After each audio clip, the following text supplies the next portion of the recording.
So when I started out, I actually trained as a lawyer, and I worked at an international law firm in Hong Kong mostly, but also UK and China as well. I was doing corporate transactional work, so IPOs and M&As and so on. The hours were definitely very long, especially because you're working in Hong Kong.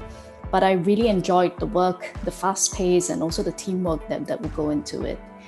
And all this progressed very well until 2009, when the financial crisis hit. You may have remembered that period of time. So during this time, the firm retrenched about 1/3 of the headcount in the firm. And I remember being a junior lawyer in my client's office one day, and I received a call from my secretary, and she told me with a very shaky voice that, hey, I won't be able to finish this piece of work for you today. So I asked her, why is that the case? And she said, well, they have turned off my computer and they're asking me to leave the office right now. I'm packing my bags and I'm leaving, everything in a box. And I was shocked because I was not told of this in advance. My secretary was a long-term employee, and I was just surprised that they would be terminating her immediately. So that night, I went back to my office and I looked at the shelves where we would keep all the prospectuses of all the deals that we did. And, I saw that I had received a lot of these kind of trophies that they would give post-IPOs or post-M&A deals. And I was wondering, actually, what kind of impact did I have on this world? Other than, of course, making the shareholders of these companies rich, through helping them to list their companies. But was I just a very small cog in a very big wheel? So it was at that point in time that I decided that what I really wanted to do was to control my own future, even though I knew that I would have to start from a very small step. So that was where my interest in entrepreneurship began. And after that, the years passed in a blur. I went to INSEAD to do my MBA to learn more about the business world, because previously I was only a lawyer. I knew nothing about business. And then I went to do a business function in a healthcare company. And then I started my own ergonomics company in the corporate real estate space. Going from a lawyer who would be welcomed at the front door by senior management, I started to take my products, go into the cargo lifts, and it would be the cleaning ladies next to me. I'll be pushing my cart, they'll be pushing the rubbish bins, and we'll look at each other. So I really climbed my way up from, the beginning of everything again. But I learned so much, and a bit like yourself, during COVID, when the lockdown began, I began my second company called Esevel, which is a remote work platform. Yeah, so that's my career journey in a nutshell.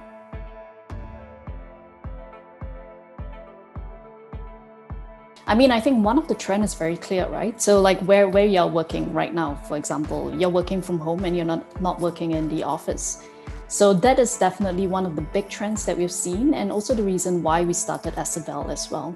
What we started to see is that, basically what COVID has done is that it has made the whole world enter into a global work from home experiment. So previously, managers who would say, nah, I wouldn't want my employee to work from home because I wouldn't know whether he's working, he's probably just slacking off, right? Now these people were left with no choice but to have their employees work from home. And I think as the lockdown came upon us and the months went on, what the employees actually found and what their managers actually realized as well is that people were just as productive working from home, if not more productive, because now you don't have a lot of the distractions that the office has. So the managers basically changed their minds, and then companies also found benefits of having their employees working from home. So one of the big benefits, which I think the CFOs and the COOs really love, is the cost savings that actually come with it, right? So, in terms of cost savings, if you get your workforce to work from home 40% of the time, there is, 30 to 40% of the real estate space you can cut. And given that an employee basically in a grade A CBD office space would be taking up about $900 per month in terms of rent, this is a huge cost savings for many companies. And I think what a lot of companies also realize that is actually that their employees were much happier working from home. So employee satisfaction rates actually went up. And then they also realized that, hey, this is actually not too bad for business continuity. It's a good BCP group program to have, just in case another pandemic or another incident were to happen again. So that's why we see this trend where, right now 84% of companies are saying that actually we do want to have our people working from home more often, even after COVID ends. So this was a recent survey result that came out. However, with this as well, we also saw that companies were not quite equipped to have their employees working from home. Previously when you had 1,000 people in one place and you had the support functions for that, now you have 1,000 people in 1,000 different places.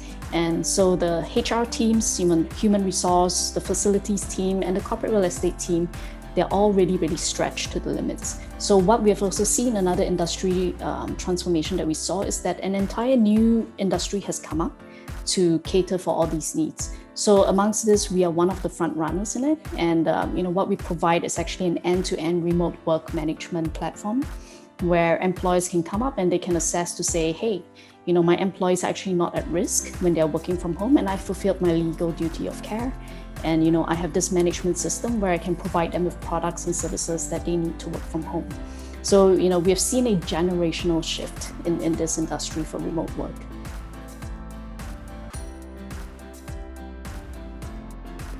Yeah, as mentioned, I have a very long, non-linear career journey, right?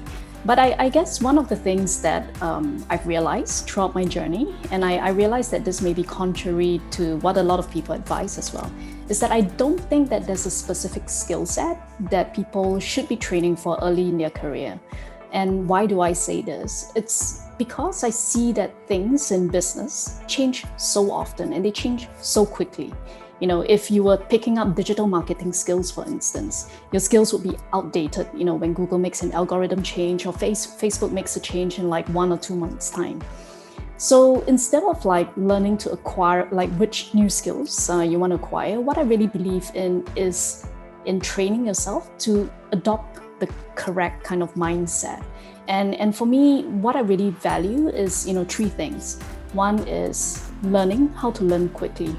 I think that that's really important. If you have the ability to learn very fast, that means that no matter what changes, you can always pick up on it very quickly.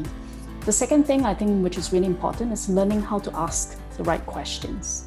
So in today's day and age, it's actually really easy to find the answers to any questions that you have.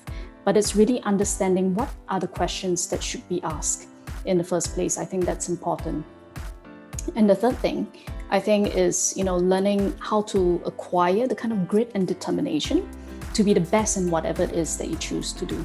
A lot of people, they may just give up too quickly, when things first turn sour, as they often do in entrepreneurship. And it's really how do you carry yourself past beyond that point.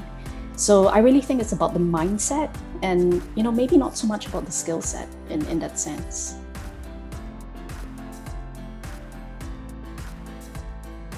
So I guess in terms of key learnings, what I've learned is this. The first thing is that people often say that, your people are your most valuable resource. And I think that a lot of people just say that without really thinking a lot into it. But I really believe that that is true. And I'm sure you as an entrepreneur as well, you probably recognize this. If you get a good person, this person can grow your company by 10 times. But if you get a bad person on board, it could literally destroy your company. So what I really believe is that you have to take your time to recruit and try to recruit the person that you think is right for your company. And if you find out that this person is actually not right for you, you have to part ways very, very quickly as well. So that was one of the key lessons that I learned. And it's, actually quite a painful lesson, I think, for many entrepreneurs, including myself, right? The second thing that I learned is that actually the scarcest resource that we actually have is not money, it's not time, but it's actually your energy levels. So, the reason why I say this is because if you had 1 hour in a day, what a lot of people can achieve in 1 hour is very different, right? And it really depends on what kind of motivation you have and what kind of energy levels you have to work within that period of time. So I always believe in trying to increase your own energy levels. And, there are various ways to do this that's, well researched, right? So you eat the right kind of food to fuel yourself, you sleep the right kind of amounts, and you learn what is the right, point of the day that you can do certain types of work. So it's really about understanding your own body, understanding your own mindset in order to make the most out of your own potential. And I guess the third key learning that I have to share is that, your family and friends are always going to be, the most important resource for you. So you always have to treat them right, or at least that's what I try to do. So I'm a mother of 3 kids, ages 1 to 8, and, I'm wife to a very wonderful husband as well. So I try to spend quality family time with them, where, I actually dedicate myself to them wholeheartedly, do not take out my phone, not watching television. And, I actually schedule this into my daily calendar to make sure that I don't miss it out, right? So, those are the items that I can share.